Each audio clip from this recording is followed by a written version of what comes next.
I chose to marry Richard because he brought a sense of security to my life. At the age of 48, this tale unfolds, 6 years his senior, resolute in the manner of those who find entertainment in dissecting earnings reports. Our household thrived on his unwavering punctuality, oil changes meticulously scheduled on the calendar, quarterly objectives penned in a leather-bound notebook, and dinner served promptly at 7:15, unless the board meeting ran long. He donned the same cologne from our first encounter, and not once did he neglect to replenish the salt softener in the basement. There is an alluring charm to safety. It undeniably captivated me. Yet safety has a tendency to consume sound, and eventually you come to understand that the silence in the house is a result of the absence of song. Another name perpetually circled around Richard's, his younger brother Daniel. In the tapestry of family tales, Daniel emerged as the comet, radiant, disruptive, and forever elusive in his trajectory. Our first encounter occurred just 4 months before the wedding. Richard brought me to his parents' lake house for a Sunday lunch that was steeped in anticipation. Roast chicken, crisply ironed napkins, and a centerpiece of hydrangeas that were off-limits to touch. Daniel rolled in a good 40 minutes behind schedule, astride a motorcycle that seemed to belong to someone with little regard for punctuality. He offered no apology. He smiled, pressed a kiss to his mother's cheek, droplets of rain lingering in his hair, and then faced me with eyes that savored the moment. "Ah, so you are the courageous soul who has chosen to wed my brother," he remarked. Neither harsh nor cruel. Simply entertained by the numbers. I recall the most absurd details. A small cut on his lower lip, the rhythmic tapping of his ring against the table as he gestured, and the way he would listen intently when I spoke, then glance at Richard as if to ask, "Are you paying attention to her?" In the photographs from that day, carefully arranged smiles, a lake feigning warmth, you can discern it if you know where to search, the slightest inclination of his head in my direction, as though he had already marked my place on a map known only to him. I dismissed it as mere charm. At 26, Daniel was a freelance photographer, occasionally took on carpentry, and had even worked as a bouncer for a friend in need of support. He held the title of the family's creative, a gentle euphemism for our uncertainty about his place among us. He presented a bakery pie that oozed through the box and took my plate when I was done without a word, like a considerate waiter unable to resist his own kindness. Later on the dock, he ignited a cigarette, extending it away from me as the smoke danced sideways in the breeze. "You bring out a kinder side of Richard," he remarked. I was unaware that he required enhancement. He chuckled, piercing joyful. "Indeed we all do." I reassured myself that any flicker of emotion I experienced was merely the jolt of juxtaposition. The meticulous fiancé and the enchanting enigma who bore his surname. I chose to marry the cautious one, much like a woman selecting a robust bridge instead of a picturesque vista. Time flowed as it often does when one navigates life with intention and careful planning. We acquired a residence adorned with crown molding. I discovered the secret to eliminating red wine stains from linen. We maintained our holiday traditions, with familiar faces occupying their usual spots. Daniel floated in and out of my life. Messages from unfamiliar numbers, images he shared with his mother of sunrises from rooftops in cities I had yet to explore. He returned for funerals, for that singular Christmas when our niece was ill with the flu, for a week when their father's back gave out and an additional pair of hands was needed to lift what pride could not. Each time the familiar occurrence unfolded, my heartbeat recognized him before my gaze did, and then I tamed the sensation until it settled. Here lies a truth that may seem harsher than it truly is. I found solace in Daniel's absence. Feeling drawn to him was akin to a betrayal etched in my very being, and it was simpler to remain faithful when the allure resided 2 time zones distant. Last spring, Richard's mother resolved to put an end to the incessant weather warnings and yearned for one final family summer at the lake before parting with the house. "It will be a series of long weekends," she proclaimed. "No excuses, everyone gathered under one roof, just like in the days when you boys still heeded my words." Her gaze swept the room but lingered on Daniel's vacant chair. I placed my hand on Richard's knee beneath the table. He instinctively covered it, avoiding a glance downward. A week later, the group chat buzzed with plans and arrangements. Our daughter, 20, full of opinions, yet mostly gentle, laid claim to both the couch and a canoe. My sister-in-law inquired, about the kitchen duty schedules with the enthusiasm of a camp counselor armed with spreadsheets. Richard outlined the dates on which he could potentially experience delays owing to fiscal closings. And then Daniel's name emerged, like a swallow gliding through a dense afternoon. I'm in. I may arrive later than expected. Do not embark on the captivating tales without my presence. I revisited the line 5 times, convinced that its meaning might shift with each reading. Richard merely shrugged as I raised the phone. He will reveal himself if he chooses to. You're familiar with his ways. What I understood, yet kept to myself, was that when Daniel appeared, I didn't feel like a woman bound to the right brother.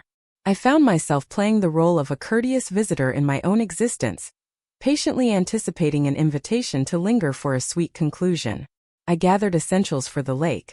Sunscreen devoid of coconut scent, breathable cotton dresses that embraced the humidity, and the novel my book club had unanimously chosen to adore. In the mirror, I rehearsed an expression that conveyed a sense of pleasant surprise at Daniel's arrival, yet remained unruffled by it. I applied a lipstick that promised to enhance the natural hue of my lips, elevating it to something even more exquisite. Richard pressed his lips gently to my temple while he packed the car. You look nice, he remarked, his mind already racing with thoughts and plans. I endeavored to perceive the praise while disregarding the expectation woven within it. The lake house seemed a touch smaller than I recalled, the way locations can diminish as you expand into your existence. And yet, it remained unchanged in every detail. The door resisted at the bottom unless one fully dedicated themselves to the act of pushing it. The floorboards by the pantry creaked and groaned, reminiscent of weary old men sharing their tales.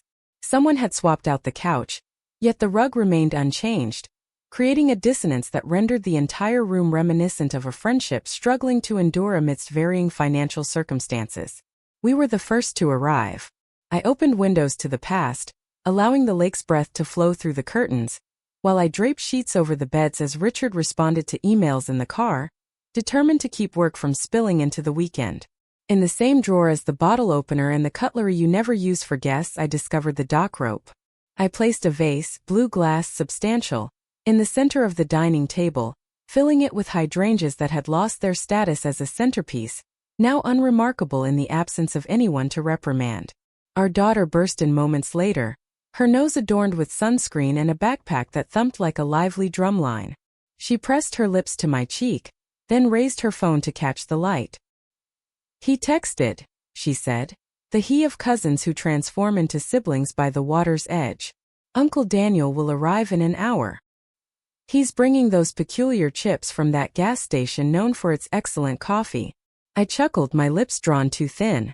Excellent.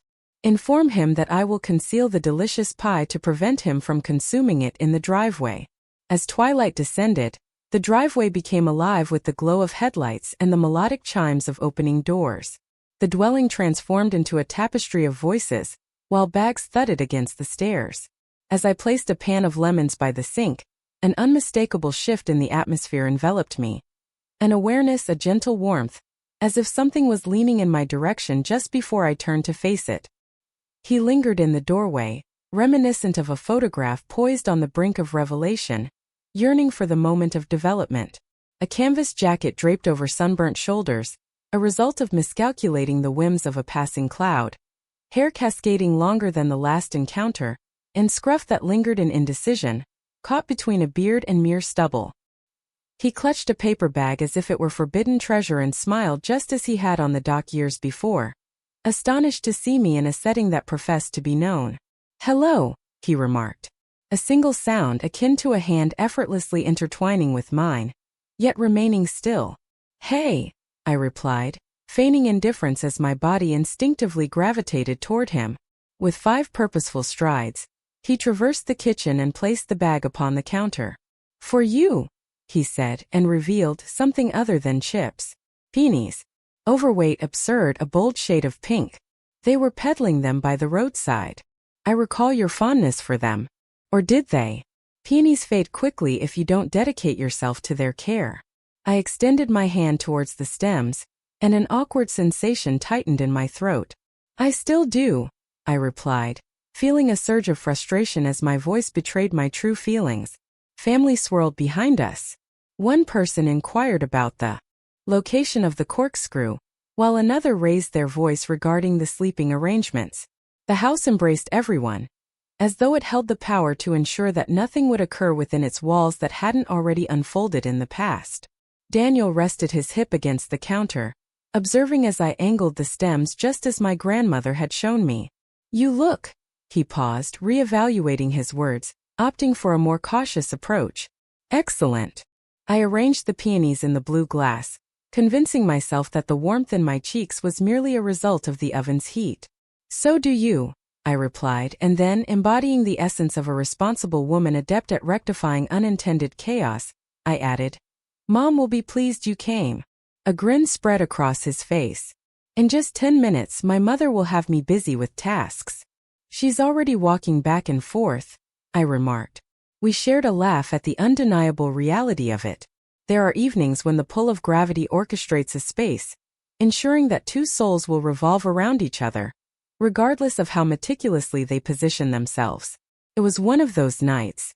During dinner, he found himself seated directly across from me. As the conversation soared, his gaze locked onto mine, as if seeking to interpret the nuances that eluded everyone else. As Richard recounted his tale of negotiation, Daniel's smile radiated pride, and he turned to me, eager to gauge the impact of the punchline. Indeed it did. My laughter stirred something that had remained dormant for months. Eventually, as the table lay in disarray, strewn with plates and lemon seeds, I rose to gather the dishes, embodying the role of a dutiful wife, while Daniel also stood, for some brothers do indeed mature over time. In that moment, the kitchen emerged as the sole sanctuary of silence within the bustling home. He offered me a stack, their warmth radiating through the ceramic and enveloping my hands. "You continue to slice lemons as if they've wronged you," he remarked. "I'm angry at nothing," I deceived. He chose not to correct me. He activated the faucet, discovering the precise angle where the water flowed without splattering, and remarked as casually as one might talk about the forecast, "You deserve to be regarded the way you gaze at peonies." I placed the plate on the table with a bit too much force. The sink absorbed the impact and let out a weary sigh.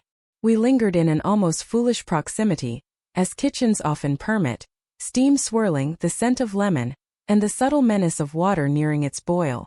"Don't," I said, though it sounded more like an invitation to continue. He gently swept a damp thumb over a seed clinging to my wrist, lifting it away as if granting a small kindness. "All right," he replied, and for the first time Daniel complied. The dishes were done, and the home settled into the serene blue silence that inevitably follows a shared meal among loved ones. On the porch, the lake unfurled into the darkness, reminiscent of the promises that linger in the hearts of the young. The unspoken words hung in the air, taking form in the silence that enveloped us, much like a flock of birds finding their way home. I settled into the room that once echoed with the laughter of children, the ceiling fan whispering its attempts to recall silence. Richard shifted onto his side, his breathing becoming a rhythmic, unwavering pulse. I gazed at the plaster, mentally recording the day's events, the peonies unfurling slightly in the warmth, the way Daniel's gaze had rested on me, not in a crude manner but with sincerity, the thrill that coursed through my arm as his thumb brushed away a seed I could have easily flicked off myself. It seems that the seeds of an affair are sown well before the first words are exchanged. It starts with a gaze lingering just a heartbeat too long, with a bloom passed over a well-known counter, with a seed delicately raised from a wrist that has gone unnoticed for ages. It starts with a notion that you are prepared to pursue to the very brink of your bed in the shadows. By morning the peonies were magnificent, broad, unabashed, filling the kitchen with a fragrance like an unspoken confession waiting to be revealed. As Richard passed by, he pressed a gentle kiss to my cheek before heading off to take his call. In the living room, our daughter chuckled at something amusing on her phone. On the dock, a motorcycle helmet rested next to a pair of boots, poised like a punctuation mark anticipating its sentence. And within me lingered a question I didn't have the courage to voice. What if the first kiss I hold in my memory forever is yet to come? And what if it's meant for the brother who isn't right for me? The mornings by the lake possessed a unique cadence all their own. The water lay undisturbed, resembling a flawless pane of glass untouched by the disturbance of oars or the ripples of splashes. The aroma of coffee from the vintage percolator, fills the air, infusing the home with a sense of vitality and nostalgia. Richard sat at his laptop, his voice barely above a whisper during a conference call he had promised would last just 15 minutes, yet it inevitably extended into an hour. I crept into the kitchen, my feet silent against the cool floor, and there they stood, the peonies Daniel had gifted me. In the quiet of night they unfurled boldly, their petals cascading into the blue glass vase, as if fully aware of their destined allure. I brushed against one with the very tip of my finger, as though gauging its authenticity. "You're up quite early," his voice remarked. I pivoted. Daniel rested against the doorframe, a mug cradled in his hand, his hair tousled, either from a restless night or perhaps the playful caress of the wind. He lacked the refinement that Richard possessed. There was no necessity for him to be. He appeared to be a man who was more attuned to the present than to the ticking clock. "Sleep eluded me," I confessed. "Is it too silent?"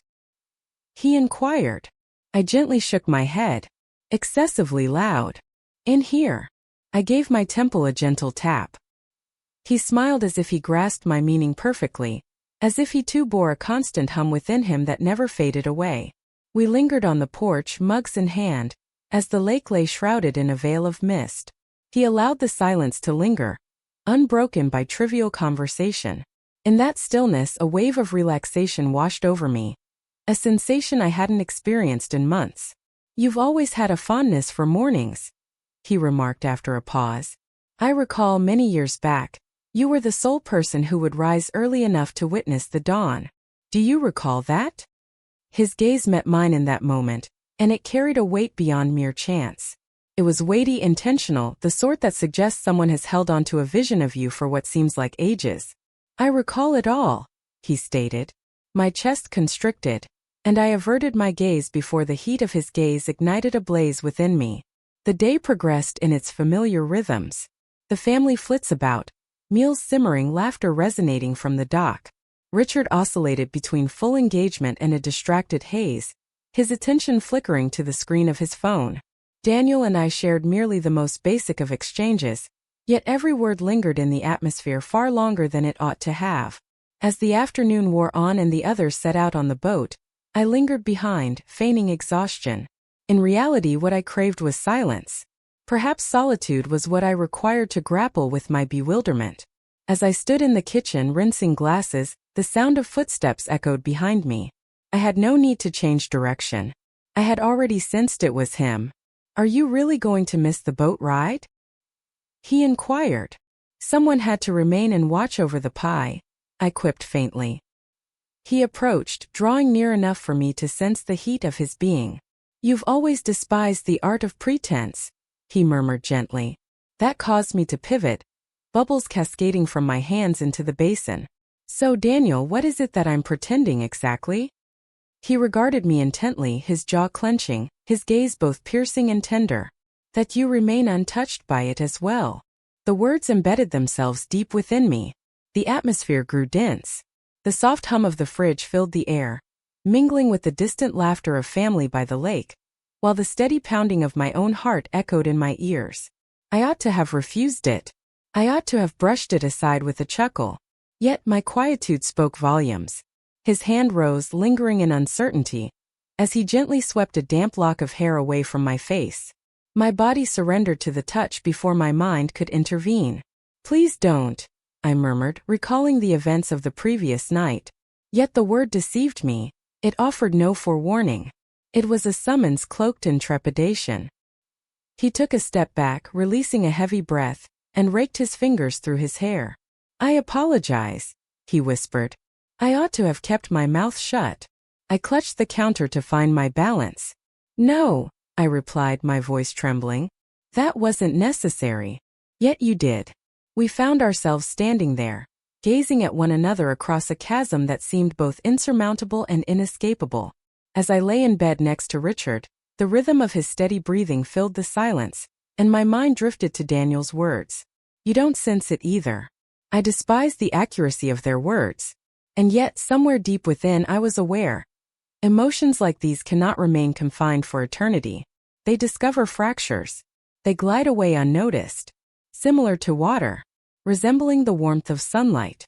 It resembles transgression cloaked in redemption. The next day unfolded with an air of normalcy, presenting itself in every discernible aspect. That was the most disheartening aspect. It appeared just like any typical family weekend. Morning. Repast on the veranda. Richard engaged in a spirited debate with his father regarding the nuances of market trends. The children frolicking in the shimmering waters of the lake. The women exchanged recipes, their laughter dancing through the atmosphere. Yet within me, everything had transformed into the extraordinary. Daniel's words had shattered a barrier, and the stillness that enveloped us resonated more profoundly than any dialogue. When our gazes intertwined across the table, it transcended mere observation. It was an impact. Swift, urgent, silent. Each glance transformed into a statement that remained unspoken between us. As the afternoon wore on, the sun hung low in the sky, casting a warm golden glow. Richard vanished into yet another conversation. All the others had set off on a hike. I lingered, feigning a headache. Daniel lingered as well, expressing his desire to mend the weathered canoe rack. Reclined on the sofa, a book rested in my grasp, yet the words remained unread. Each noise he produced beyond the walls, the rhythmic thud of the hammer, the soft rasp of wood, resonated within me like a heartbeat. At last I stood up, restless and unable to remain seated, and made my way to the shed where he toiled. He stood bare-chested, beads of sweat shimmering on his skin, with sawdust adhering to his arms. The sight twisted my stomach in a manner I despised myself for.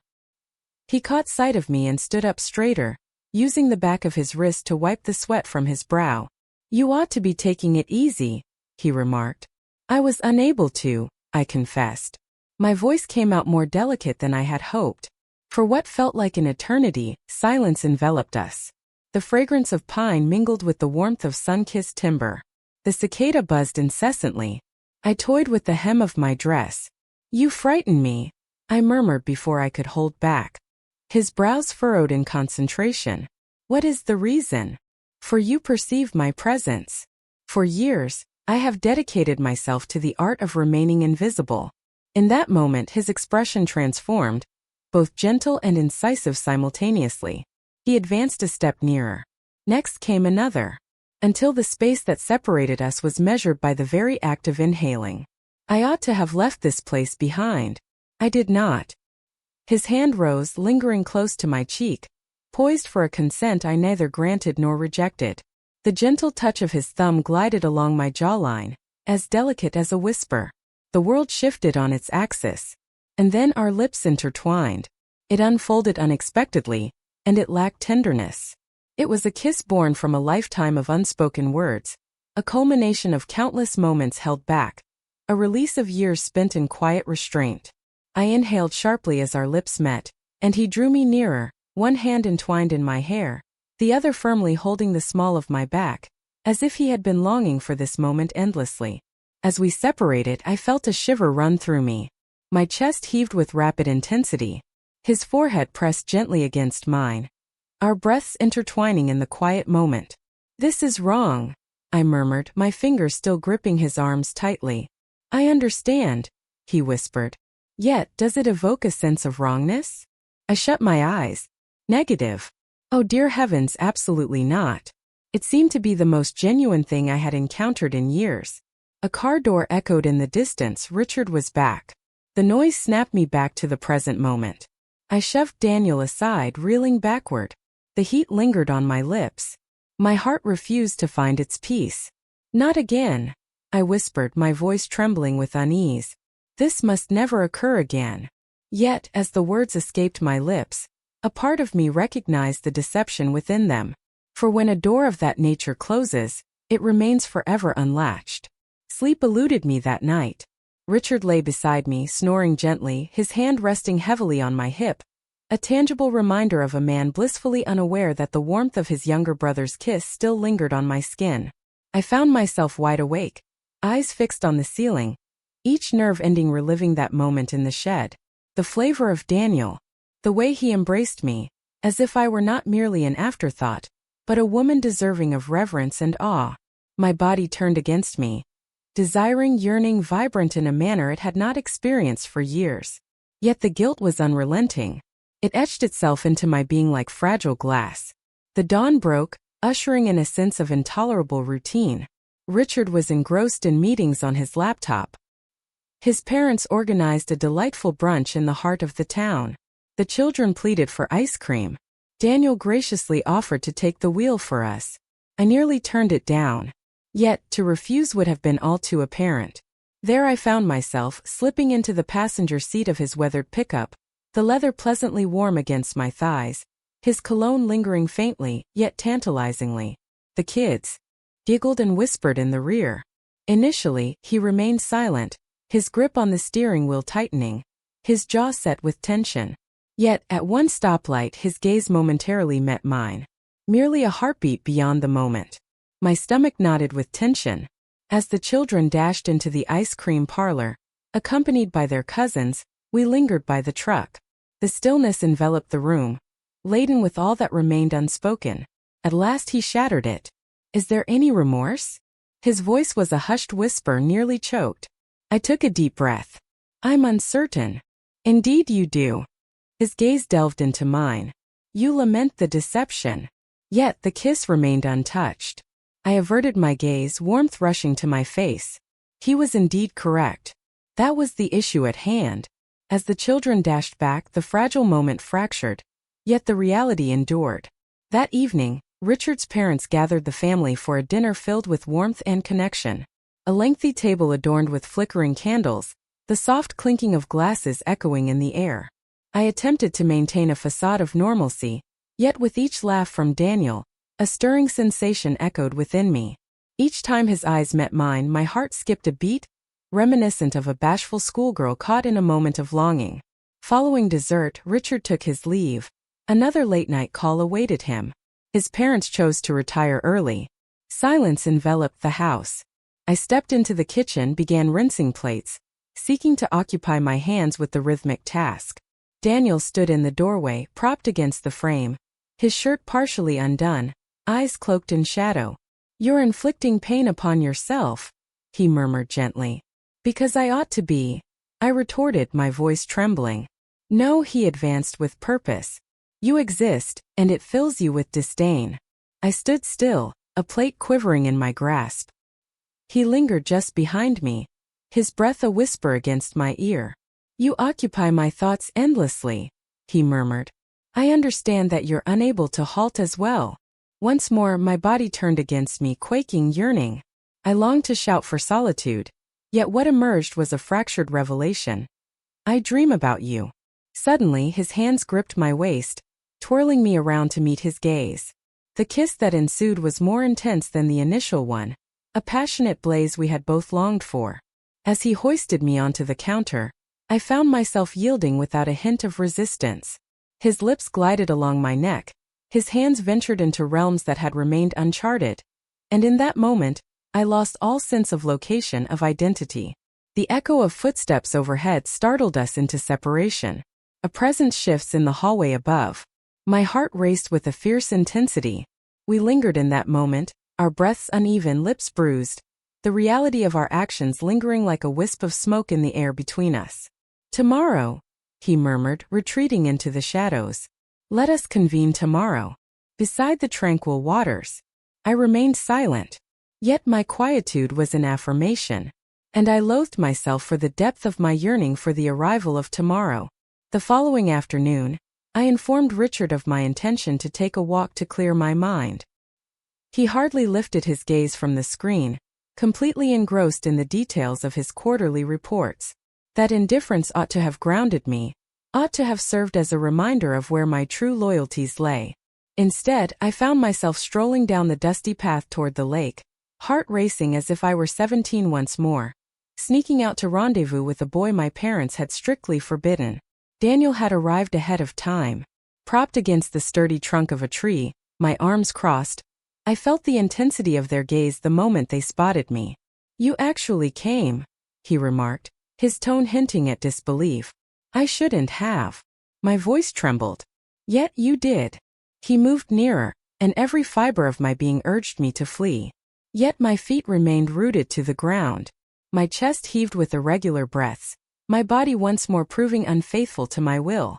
Confess that you don't desire this, he murmured. Speak the words, and I will turn and leave this moment. The words lingered just above my lips. They ought to have been straightforward. Yet, I found myself unable to expel them. Instead, tears welled in my eyes. I cannot, I confessed. That was all it required. He drew me close, his lips crashing against mine, fervent and untamed. The world faded away, the lake, the trees, the promises I had once uttered. We were just two souls, entwined in a tempest beyond our command. As his fingers glided beneath my blouse, I surrendered to the moment. As I breathed his name softly, akin to a sacred invocation, he let out a sound reminiscent of a famished soul. And when it came to an end, when I rested against his chest, the lake's surface shimmering with the hues of the setting sun, I understood that I was not merely burdened by guilt. I underwent a transformation. I'm uncertain of how to return, I murmured. You don't, he replied with a straightforwardness that left no room for debate. We simply endure it. Yet, coexisting with it proved to be far from straightforward. During dinner that evening, Richard shared laughter with his brother, filling his glass with more wine, completely oblivious to the events that had unfolded just hours earlier. I found myself seated opposite them, my hands quivering beneath the table, contemplating just how much longer I could bear this secret before it overwhelmed me. I imagined it would conclude with a single kiss in the shed, on a night stolen from the ordinary by the shimmering lake. Yet Daniel had unlocked a chamber within me, a fragment of my being I believed had perished long ago. And now I found myself unable to shut it. The subsequent days seemed to unfold as if I were navigating two parallel timelines simultaneously. During the daylight hours, I embraced the role of a devoted wife, arranging the table, neatly folding laundry, and engaging in courteous conversations with Richard about stock reports and the latest furniture trends. As darkness enveloped the house, as Daniel's silhouette glided through the hallway, and as our gazes held a moment too long, I transformed into a different being altogether. A woman caught in a whirlwind of fear and longing. It wasn't something we meticulously arranged, not at all. Yet, temptation is not bound by the confines of time. On a particular night, the garage became the setting, as Richard engaged in a late-night call from his office. Once more it was the porch swing, with rain cascading so fiercely that I wished it would engulf our murmurs and our breaths. And each time afterward, guilt enveloped me like a heavy cloak. What is the purpose of our actions? I inquired of him once as we reclined entwined in the rear of his truck, the windows shrouded in mist. He swept a lock of hair away from my face, his gaze unguarded. Because you've never seen me as anything other than Richard's brother. You're aware of my presence. And I behold you. That's everything I require. Yet, was that truly sufficient? The air of doubt. Richard was far from unaware. He began to pose small inquiries. It seems you've taken to walking more often these days. Where do you venture? It appears that you and Daniel have grown quite close lately. That is quite favorable. He requires a companion to steer him clear of mischief. Every remark twisted the knot in my stomach even tighter. I started practicing my deceptions in front of the mirror. Responses that felt effortless, responses that wouldn't falter on my lips. Yet, on one particular evening he surprised me unexpectedly. The kitchen was our setting. Daniel had just departed after assisting me with a stubborn door hinge. My cheeks remained warm as Richard emerged, casually leaning against the counter, his eyes narrowed in a piercing gaze. You seem changed, he remarked. I stood still, caught in a moment of sheer disbelief. In what way is it different? I'm uncertain. More joyful. It feels as though you've been harboring a hidden truth. The quiet that enveloped us lingered far too long. I let out a strained chuckle, my hand moving toward the wine glasses. Perhaps it's simply menopause finally granting me some peace. He let out a soft laugh and allowed it to fade away, yet his gaze remained fixed for an unusually extended moment. The expense. Daniel yearned for something greater. He began to send me messages in the late hours. I must see you. You occupy my thoughts incessantly. And how I wish it were different. I found myself unable to halt as well. Yet, deep down I understood that our actions were not merely misguided. They were perilous. It extends beyond my own needs. This is more than just about my marriage. Yet, for the family in question, What unfolds when such secrets are revealed? They shatter the very foundations of unions. They rip apart ancestral ties.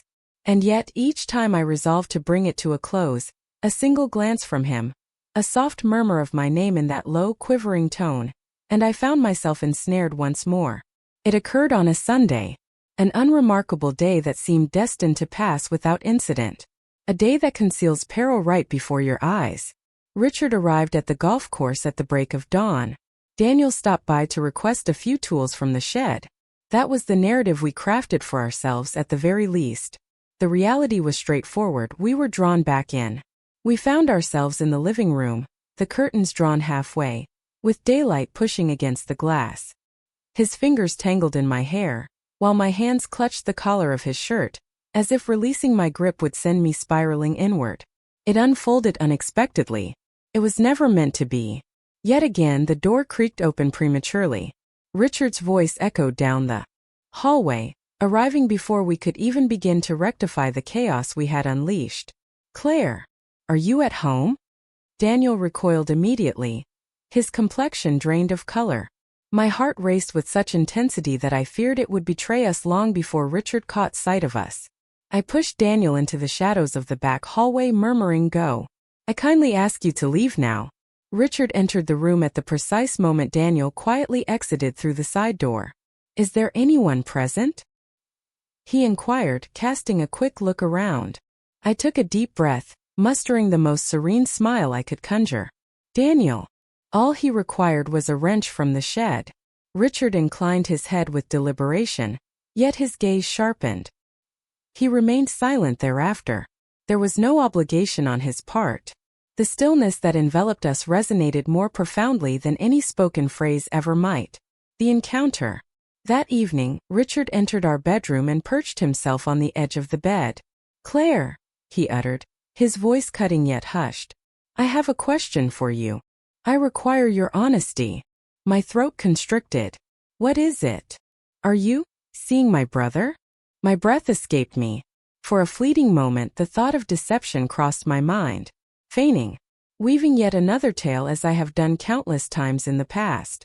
But his eyes, oh those eyes, they hadn't turned to anger just yet. They were hurt, filled with despair. And a fissure formed deep within me. "I never intended for this to occur," I murmured softly. "Indeed." The ensuing silence was suffocating. Richard rose to his feet, presenting his back to me. His hands balled into fists at his sides.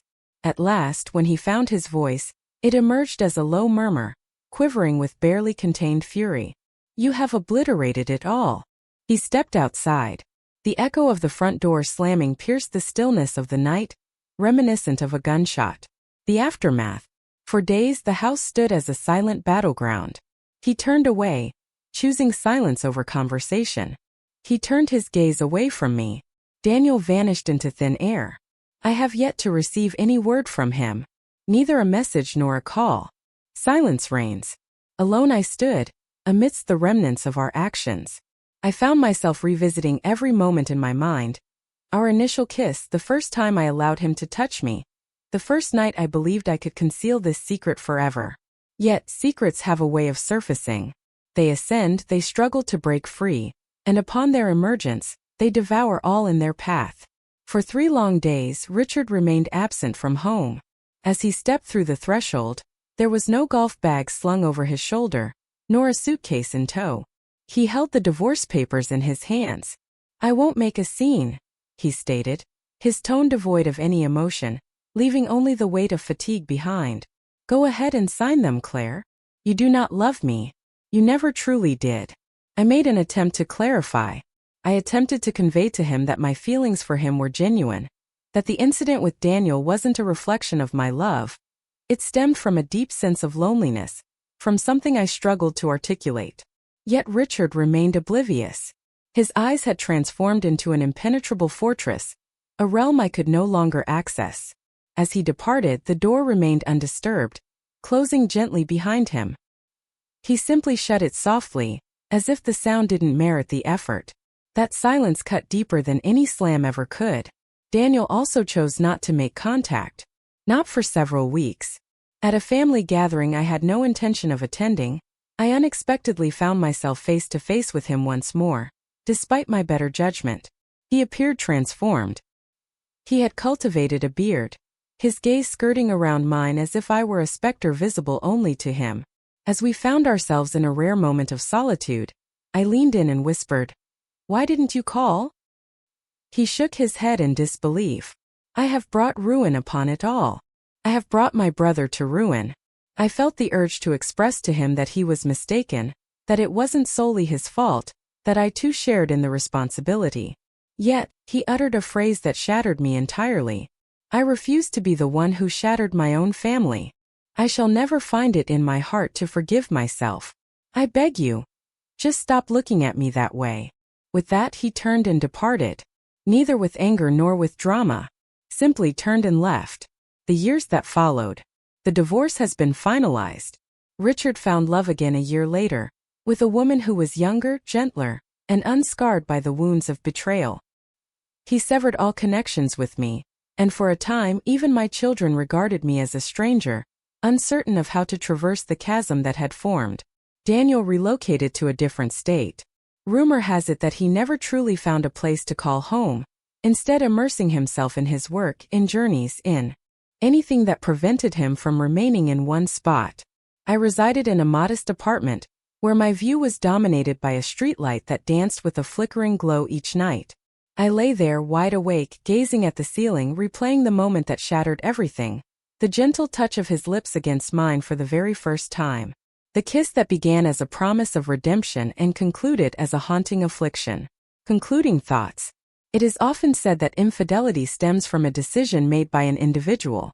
It is desire masquerading as affection. It is a guise of selfishness masquerading as longing. Yet, as I reflect on the past, I find no trace of desire. Selfishness eludes my perception. Before me stand two souls adrift, who found solace in one another's embrace when fate had other plans, who confused the warmth of companionship for the hand of destiny. In that act we obliterated all that held the potential for beauty, for he was more than merely a man. He was the brother of my husband. He was the one who gave me my first true kiss, and my final genuine error.